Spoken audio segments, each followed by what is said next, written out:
3D Printing Journal podcast. Hosted by Pavel Slusarchik.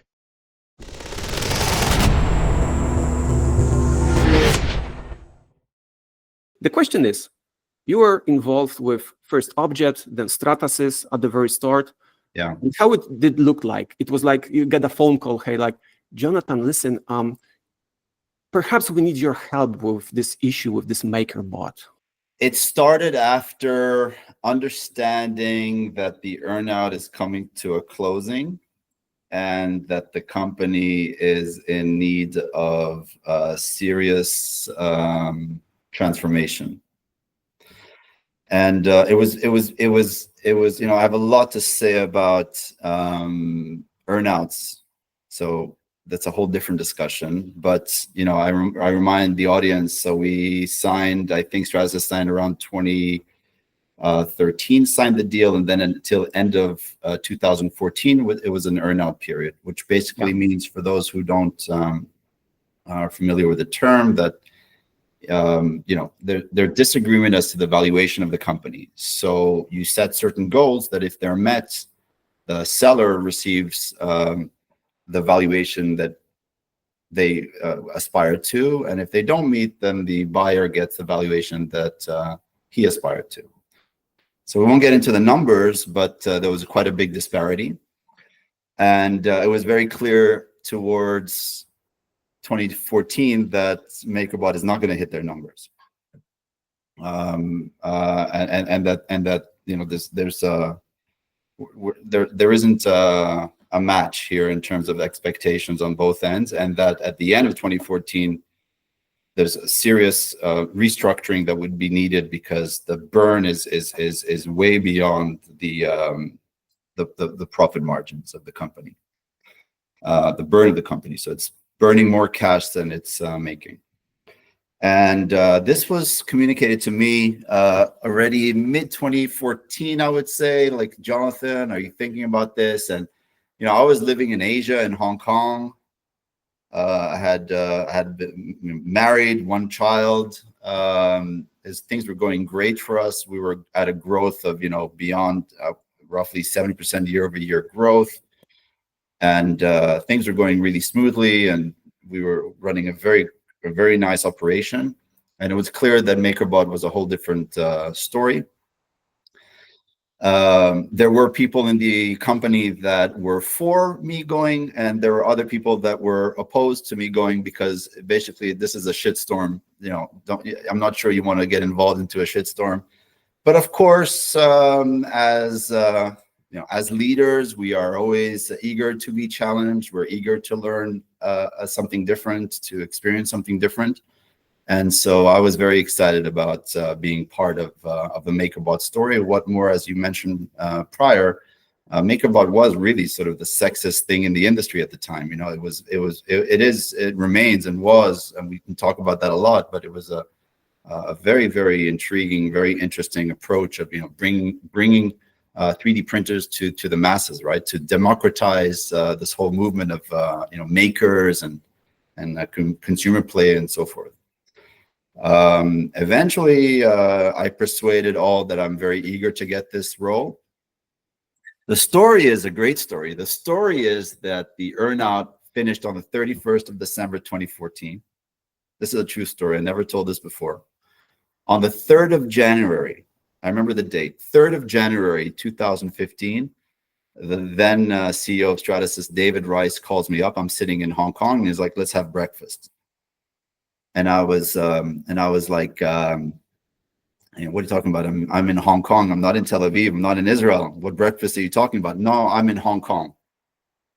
And for a GM to hear that his direct report is in the country that he's leading sort of scares you out. You know, like, you're like, did I do something? My immediate reaction was, did I do something wrong, David? Is there anything I need to know about? You know, no, I want to talk to you. I want to meet you. Let's have breakfast at the hotel in 1.5 hours. And we did. And sure enough, within 5 minutes, he's like, look, I want you to lead MakerBot. I got the green light from everyone. I want you to relocate with your family to New York directly from Hong Kong. And I want you to take the lead and help me navigate, MakerBot. And within 3 hours of that meeting, Omid Krieger, who was my second in command, was designated GM for Asia. And within roughly 3 months from there, something like that, I moved to from Hong Kong to New York. And then experienced a lot of shit, which I don't regret, and I'm sure you have questions on that, but I don't regret anything. It was an incredible experience in terms of a leader. I always describe it as Asia was sort of hyper growth, because you experienced growth. Asia, I moved to Asia after merge with Stratasys. We recruited, I believe, roughly 120 staff in 1 quarter. We grew headcounts threefold, I think, in roughly 1 quarter. Hyper growth, no better term than that. MakerBot was sort of a hyper restructure. A hyper, is a lot of restructuring required. Have you met Brapetis? Since the merge? Since moving in? When you went to New York? No. Okay. Have you met him ever? No, we had a few exchanges. Of course I met him. Yeah, I met him in the past. I met him when he was in command of MakerBot at the earnout. But after you take the reign, we're so different. We're so different, and we are very different. No question. And I'm not trying to sound sweet, but he did something I probably wouldn't be able to do, and I probably tried to do something that probably he was not able to do. So, I never positioned myself as that entrepreneur. I'm an operations guy. I'm a go-to-market guy. I understand how organizations operate. I understand how to, drive them forward efficiently, effectively. I'm not the guy who, sat in a basement with a friend and came up with the idea of, building a desktop for the masses. I'm not that guy. Repet is very different. I don't think there's animosity, especially, it's been more than 10 years. I don't think there's any animosity between Brie and I. There definitely shouldn't be any. I tried to do the best I could with what I had at hand. It was extremely challenging. To put blame on me for what happened in MakerBot, I think is very unfair. Again, I take responsibility for everything, but for those out there who think that overnight you can fix a company, it doesn't work that way, especially not a hardware company. There were real problems at MakerBot that needed addressing, and regretfully, those problems after realignment take a long time to fix. And it sort of falls down to strategy, right? Because at the end, it's all around strategy. How do you navigate through strategy? How do you build product to meet future needs? And that's one of the biggest lessons I've learned from the whole MakerBot event, right? Strategy, the importance of strategy, the importance to have a product roadmap over time, and build the company. We'll talk about flow optics in a few minutes, I'm sure, but to build a company for success in the long term, and to navigate that is really complicated. And if you screw up and you end up facing problems, those problems are very difficult to fix. MakerBot's a great example to that. If you can confirm, yeah, because basically this is the ongoing feeling. He didn't quit in 2014. He had to. He just stepped down to, make 3D printing great again in this wonderful warehouse with all those 3D printers. Yeah, okay, that's a great PR.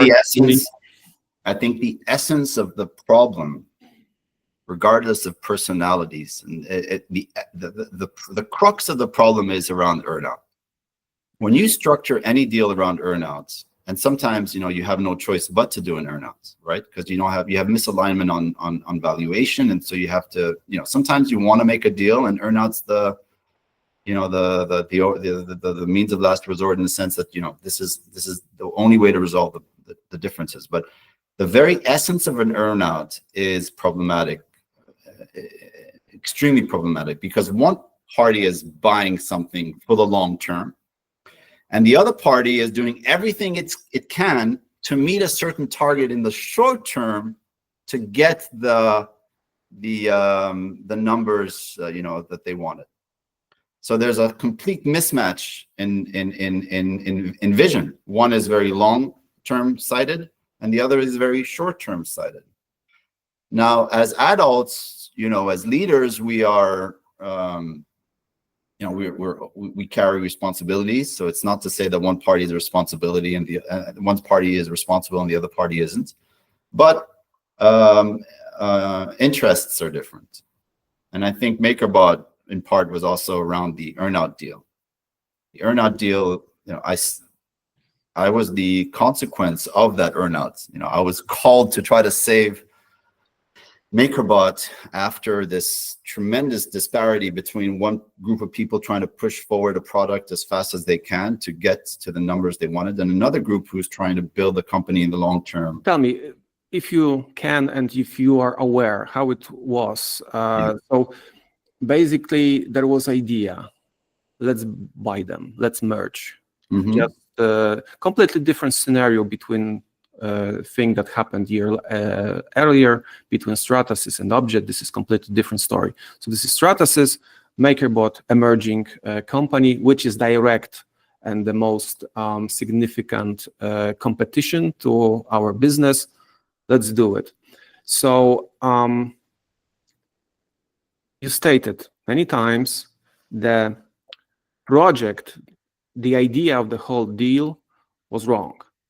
However, the structure of the deal, not the strategy behind the deal, the structure of the deal itself. I think the strategy behind acquiring MakerBot was the right strategy. Okay. So let me rephrase that, Pavel, because it's important.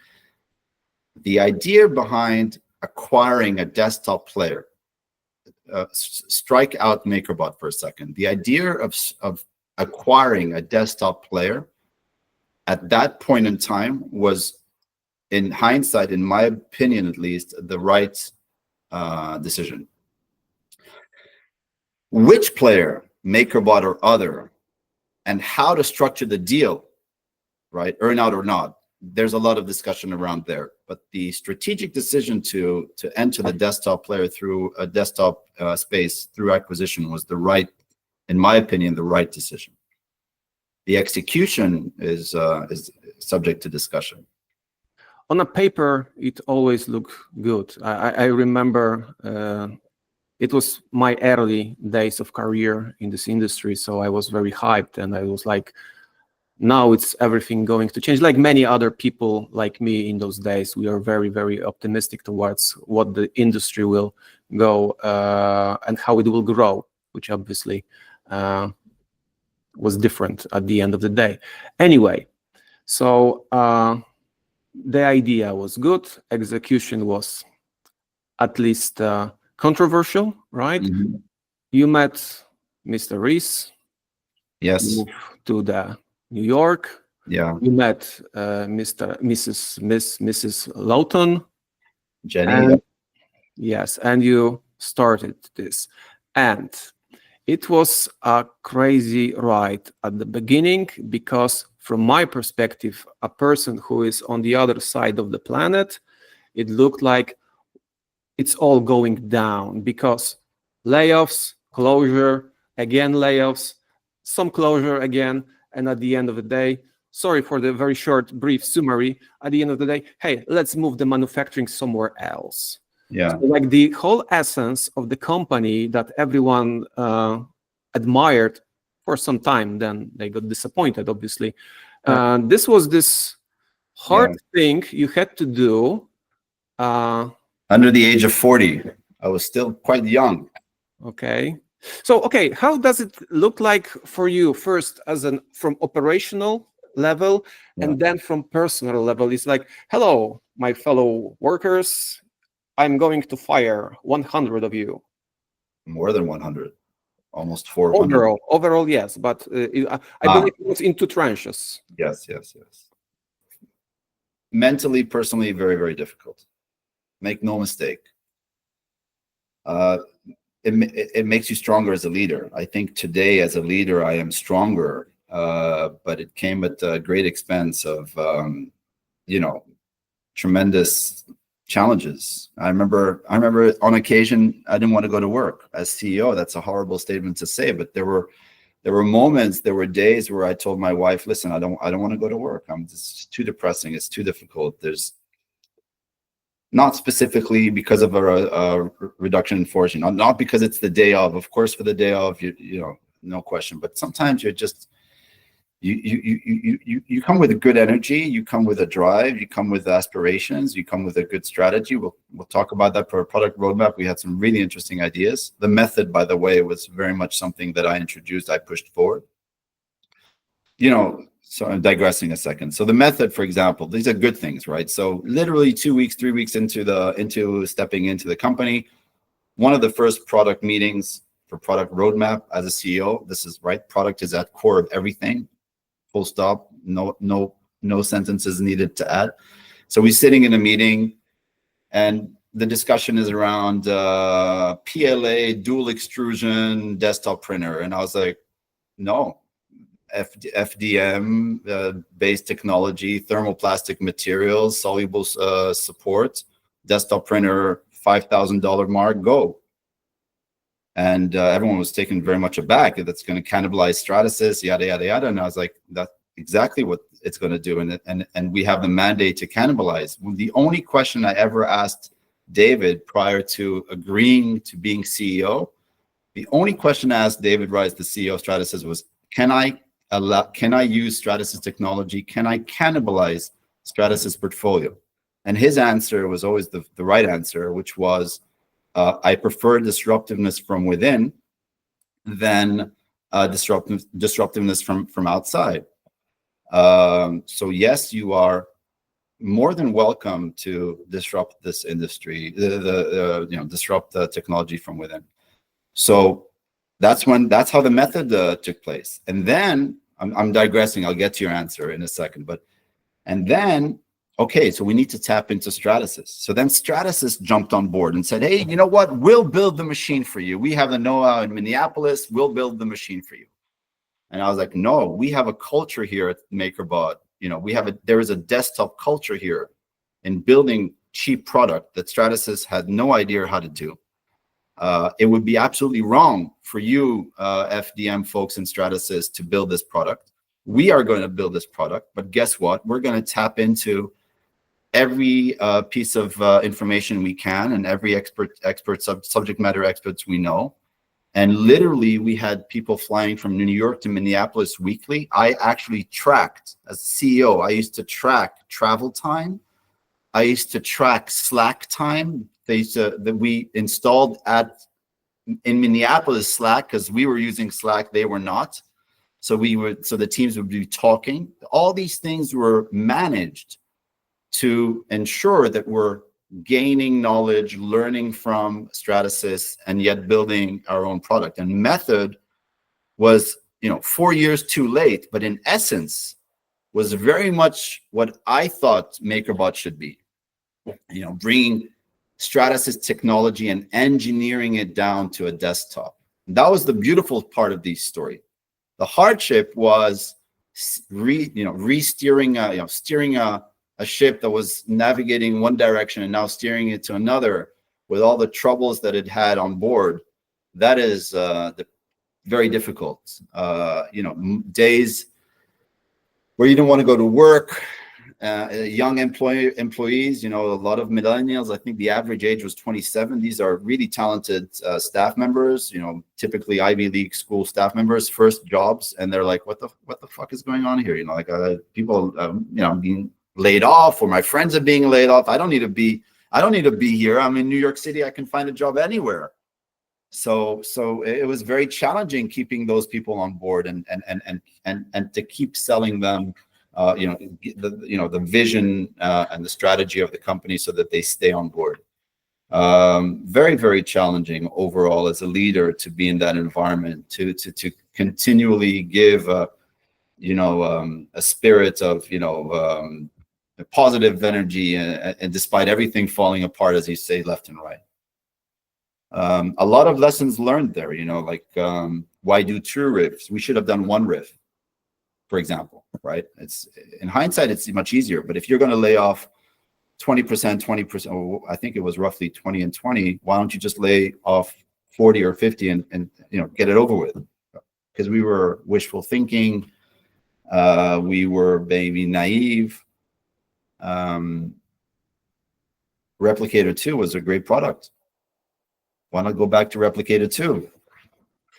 Why have this 5th gen that wasn't working very well? It very, by the way, we had these discussions. And then the other side of the equation, the Stratasys side of the equation is, wait a second, we just bought this company for a few $100 million. You're telling us that we're going to shelf away this flagship product and bring back the Rep 2?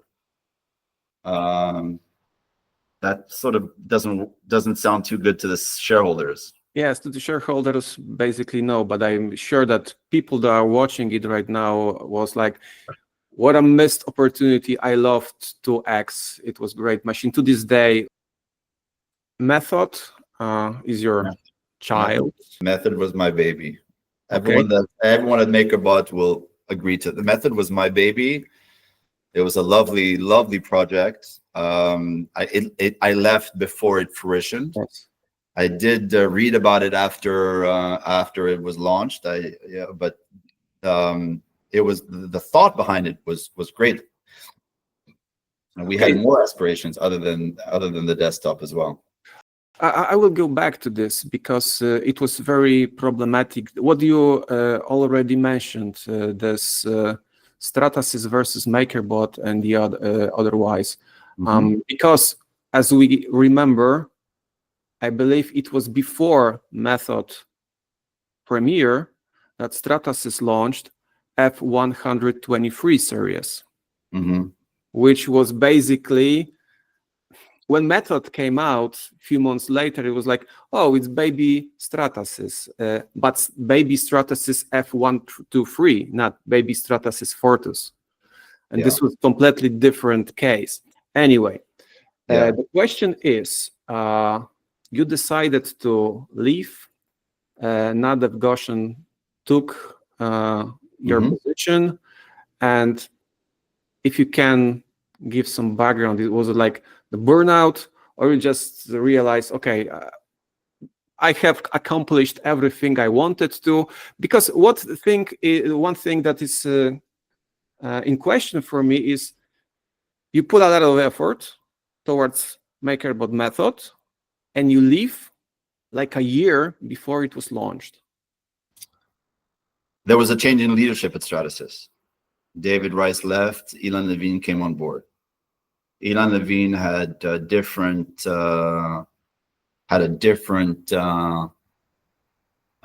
strategy in terms of desktop. At that point, we had slashed roughly 2/3. I think the number is roughly 2/3 of our spend at MakerBot. So we were bleeding 2/3 less. And theoretically, if you're thinking of anatomy, so the anatomy, the body, the persona, the company is bleeding 2/3 less than it was when I walked in.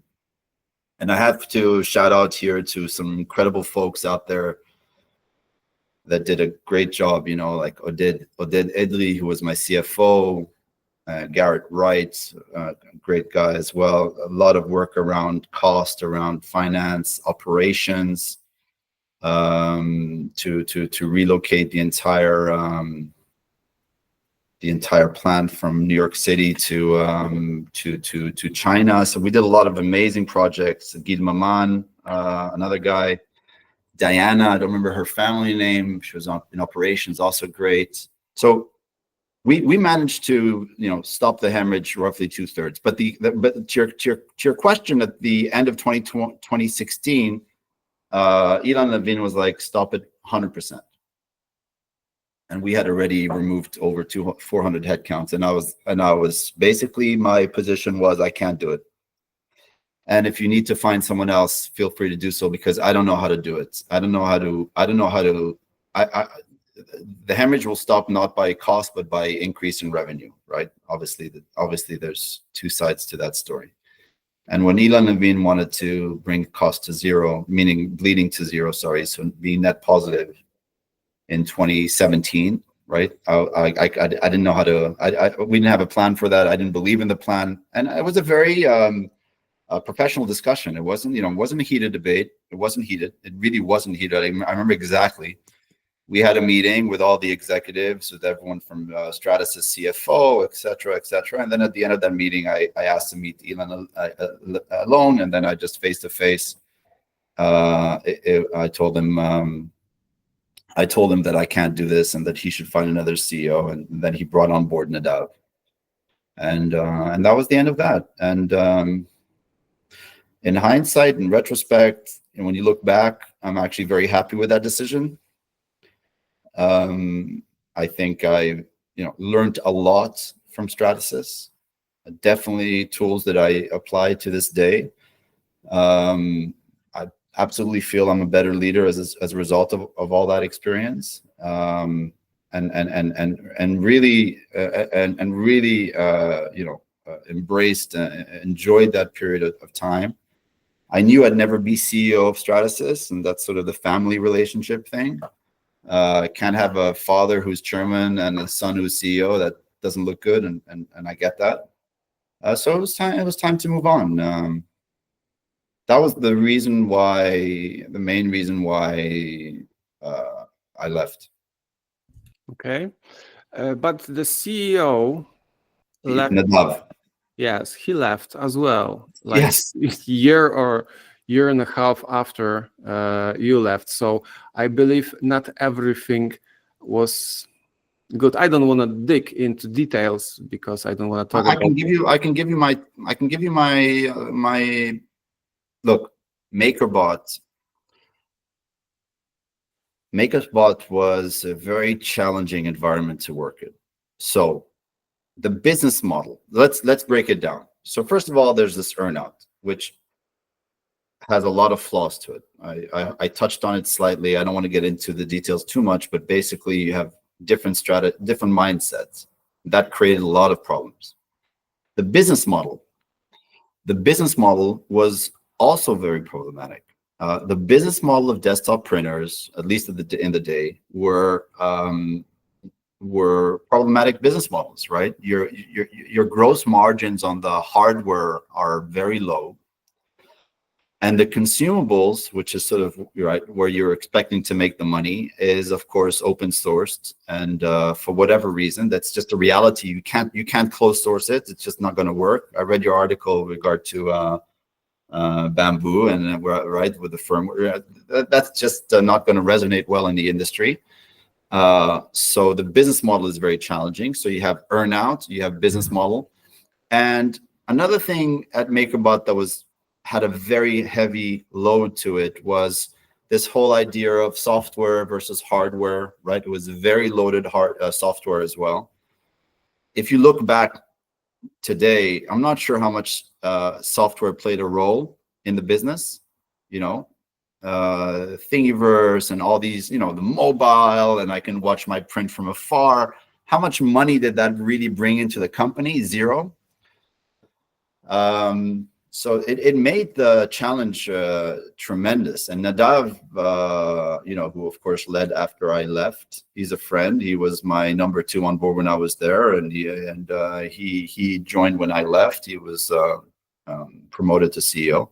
Had to face those same challenges, and of course, add another pillar to that. So there's a fourth pillar.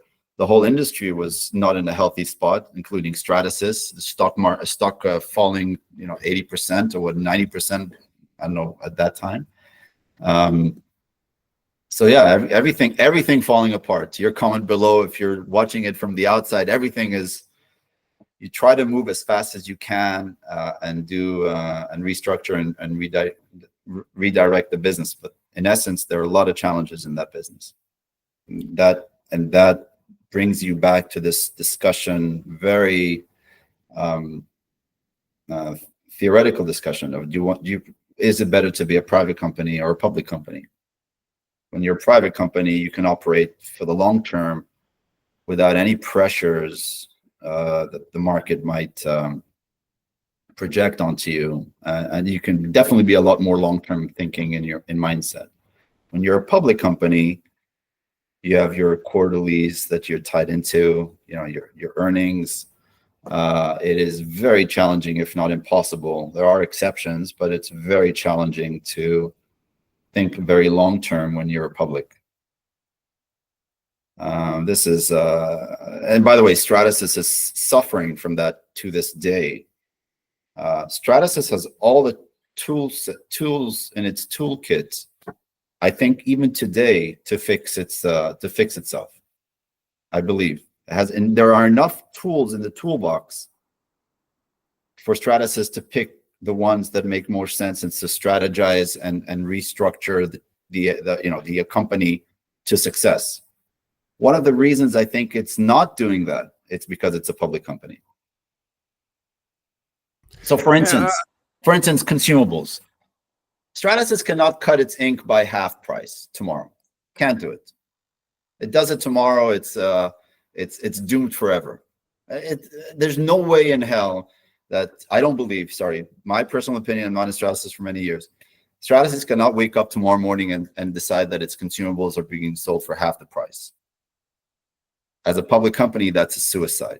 As a private company, sure, you can decide to do that. No one knows, you're strategizing, you're restructuring. I was asked, I'll show you the little story. When I was after I left, 2018, a year after, a board member at Stratasys interviewed me. I don't know exactly what was the reason behind the interview, but I was guessing maybe they were thinking of potentially putting me as CEO. I don't know. That I do not know. But they asked me, what would you do at Stratasys today if you were the CEO of Stratasys? And basically the picture I painted, and I was much more proficient than I am today. It's 7 years later, but at the time I was very much in details. I was like, basically I would cut this, trim that, drop this, basically two-thirds of the activity I'd sell, focus on that. I won't get into the details, and then the other side of the face on the other side of the table, the guy was like shocked, basically like, oh my God, this guy's a nutcase. And that was the only meeting I ever had. I guess I managed to scare. This is basically the basis of an article I made a few months ago. SPAC merger means death for 3D printing companies, because historically, I was not writing about Stratasys and 3D systems because it was different times, and those are so-called legacy companies like Materialize and so on. But all the other companies that arrived in 2015, 17, the second wave of 3D printing hype, Velo 3D, Desktop Metal, Markford, and so on, they all are struggling heavily, and what you are saying right now is the answer. The pressure you have from the stock shareholders is the reason they are starting to make stupid moves. And this whole, I don't want to go into this subject because it's a story on its own, but nano-dimension saga, right? That it was all because we have tons of money, we gotta do something with it. We have too much money for our own property technology because it's impossible to invest this money into this interesting but tiny thing, right? So those ideas, let's buy them, it all fell apart again. Okay, but back to Mr. Jonathan Jaglom. You left. Yes. And then you didn't anything for like 2 years? Yeah, basically more. I actually 3 if you. I was a CEO of an agri-tech company for a year. Yeah, it's Corona. Yeah, came back to Israel, brought 2 wonderful, 2 more kids to the world with my wonderful wife. She's a real lioness. She's amazing, and we have today 4 kids, 2 of which were born after the MakerBot saga. Total of 4 kids, as I said. Very patient in looking for the next thing, but very difficult time for me. personally, because you come from a mindset, and as an operator, where basically your life is super intense, 24/7. And then you sort of find yourself meeting companies, sitting in coffee places, looking for the next company. The rule that I had was, I want to invest in the company that I find interesting, and I want to be an operator in that company, meaning I want to be involved operationally in that company. That's a very challenging dynamics to have, because typically as an investor you're passive, and basically what you're telling the operator is like, hey, I want your seats, right? And so a lot of the time the founder, CEO is very happy where he is, and he doesn't want to give up his seat to anyone else. And of course you need to fall in love with the product, which is the most important thing. So it took me a long time. I saw maybe, I want to say, over 100 companies in that time span. Again, I was a CEO of an agri-tech company for a year, but that was, basically didn't learn much from that, I have to admit. Well, I actually did learn a lot about that.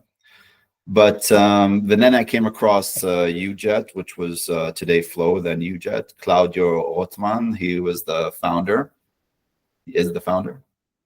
We will work together at Objet. He was a chemistry manager at Objet. This is 2020, and then he showed me what he's thinking, what he's doing. He had another staff member with him, so a total of 2 people. And I found it very, very interesting. I looked at it for almost a year. And finally decided to invest, and that is the basis of Flow Optics today. Today we're over 60 staff members. We're literally in 2 weeks unveiling our first platform at the biggest show in Europe. It's in Milano in Italy, Mido. It is additive. We're doing coatings on optical lenses, layer-based, so drop. Material positioning exactly where you want, so digital printing, but also layer-based, to do coatings on optical lenses. Today the world of coatings is what's called an analog process. You take the lens, you dip it, you take it out, you dry it, and we're coming with this idea of being able to print and digitalize or pixelate the lens so that you can print on the lens any coatings you want, whether it's tint, photochromic. There are a lot of different coatings in the ophthalmic industry. It's a huge industry, very big. So that's going very well. So back to our initial discussions around MakerBot. Really important lesson learned for me from my past is around the importance of strategy. And I know that sounds, yada yada, but it really. I spend 30% of my time, maybe 50 sounds a bit high, but 30 to 50% of my time strategizing. I have a very, very strong management team. They manage the operation. Of course, I'm involved, but I can find myself preparing for a meeting 2-3 weeks in advance, just sitting and preparing for one meeting and just strategizing how I want that meeting to go, and thinking about product roadmap and thinking where I want the company to go in the long term. And when you build something from scratch, basically, I mean, there were like, Claudio had an idea and his staff member, but basically when you build something from scratch and you build it up, it's so much more fun and easier than stepping into an organization that you now need to restructure and redirect. In other words, fixing problems. So Flow is really my baby, so to speak. I've been working at Flow as CEO for almost 3 years. I've been invested in Flow for 4 years. I started off as an active director because there was no need for me to step in as CEO. And it's going really, really, really well. And I want to talk to the community because I'm very, the community is very important to me. The 3D printing, folks that are listening to this podcast, so to speak. I think one of the biggest problems in additive today is that we're very much focused around boxes, right? The whole industry is sort of this box, platform-based solution product, right? So you have the FDMs and the SLAs and the SLS and the SLMs, and they're all different technologies in a different box, and you ship that box to a customer and you're like, hey, figure it out. Figure out, we have materials you can do, but basically, use this box to your liking. And there's so much of that out there. There's much less, I think, out there in terms of identifying a specific use case where additive can play a part, can play a role, and then applying a whole technology, which is additive based, and building a platform to serve that purpose. I allow myself to say at Flow, it's exactly what we're doing. We're building a platform which is using additive to solve a specific problem in an industry that is in need of this technology. And I invite people around. Don't think boxes and don't think, this material. Think how you can tailor your specific edge, their technological edge to a given problem in this industry, and build a solution just around that. There are way too many boxes out there. There are way too many companies out there that are selling printers. I can't talk too much about our strategy, but we are not a box. We're not thinking only boxes. Let's put it that way. And again, Okay, even if we are building a box, we're building a box specifically for a problem that we've identified. I have two more questions for you. Please. First question regarding to your over 100 talks. Have you talked? I'm not asking for naming specific companies, but have you talked about the CEO position with any other 3D printing manufacturing company? Had some discussions. I can share. Okay. Because it's a nice 360. So it's a nice. So in 2018, 2019, when I was looking around, I came across a group of guys in Formnext, Syntratec. Do you remember them? The Swiss guys. EOS backed or SLS desktop. Really nice guys, super nice. I liked their culture. I liked the individuals. I met them at the show. We were chatting. I was, flirting ideas, bouncing ideas. Maybe it never really. It didn't develop. But for whatever reasons, recently Syntratec closed shop, and we, Flow Optics, recruited the founders, Damien and Christian. They are part of our Christophe and Damien. They are part of Flow Optics, and they are operating out of Switzerland. And we actually took their offices, and so literally as we speak, Flow Optics has an office in Switzerland, and the team there is led by the two founders of Syntratec.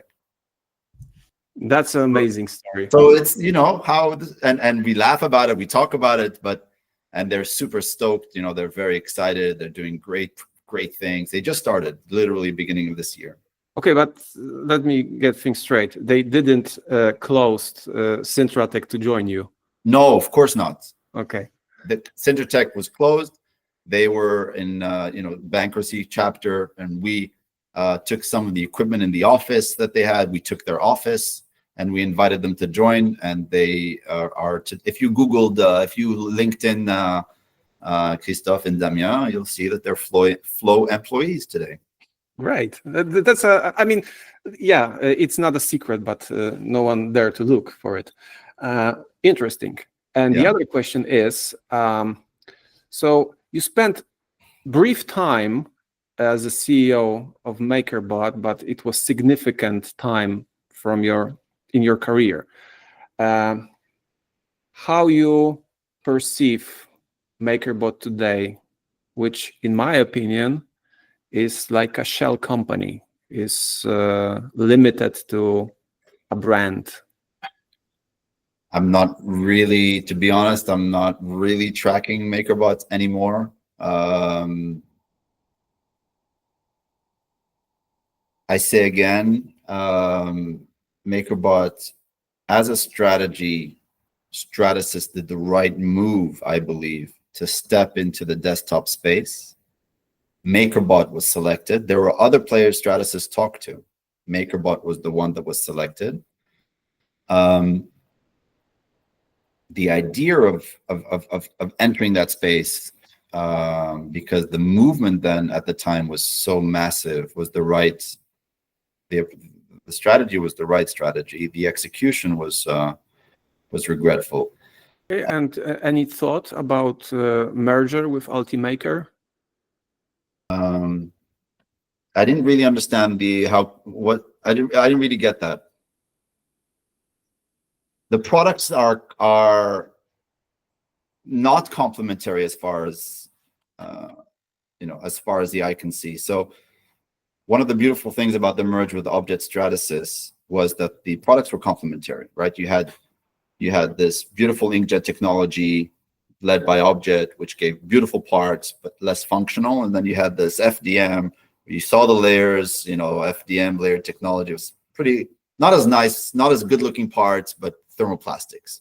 And so tapping those in together really offered a fantastic sweep of solutions to the development of future products and R&D centers in pretty much any company dealing with hardware. So the essence behind the merge, which fundamentally came down to product, again, back to product at the core of everything, the product, it made good product sense. And so the merge was a success. If you asked me today, the merge was a success. I don't think anyone would argue it wasn't. There were a lot of challenges around culture. You have to imagine like Israelis with guys out of Minneapolis. My God, that's probably pretty much two extremes in terms of culture, but we figured it out. We worked it through and it worked well, I think, overall. When MakerBot and Ultimaker merged, to me, it was like two same technologies in the same space merging together. I didn't really understand the essence. And again, when I look at product, and I always try to look at product first, from a product perspective, didn't make much sense to me. You could argue that Ultimaker was more for the engineers, MakerBot was more for the educators, but then you had Method, which was tailored towards the engineers, and Method was a good product, maybe had its faults, but in essence, I think could be brought to being a stable product as well. So then you could tap into the engineering space. And it's not like we never played in the engineering space, right? It's not like 100% of our sales was education. We had both. So it just didn't make much sense to me. But to be honest with you, past all that, fully focused on flow optics. Very exciting company, super exciting company.